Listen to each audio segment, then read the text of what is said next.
ఇవాళ నేను సగ్గుబియ్యం పాయసం చేస్తాను చూడండి.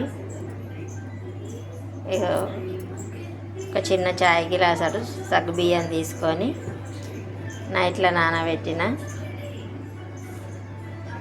మంచిగా కడిగి శుభ్రంగా కడిగి నానబెట్టిన. ఇవి ఇప్పుడు పొయ్యి మీద పెట్టి ఉడకబెడతా. సగం ఉడికినాక కొంచెం చక్కెర అండి, సరిపోను, మన తీపికి సరిపోను. హలో అండి, ఇక సగ్గుబియ్య పాయసం చేసుకున్నా. సూపర్ ఉంటుందండి టేస్ట్. నేను చాలాసార్లు చేసుకొని తిన్నా, మస్తు ఉంటుంది. మీరు కూడా ట్రై చేయండి. సాయంత్రం నానబెట్టి తెల్లారి ఇంకా అవి ఇలాచి బాదం అవి ఉంటే వేసుకోవచ్చు, కానీ నా దగ్గర ఏం లేవండి. లేక నేను అదే చేసిన.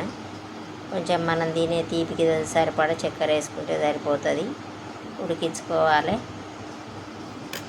సగ్గుబియ్య పాయసం నచ్చినట్టయితే లైక్ చేయండి, షేర్ చేయండి, సబ్స్క్రైబ్ చేయండి. బాయ్ అండి. తిని చూస్తా. కొంచెం సూపర్ ఉన్నదండి,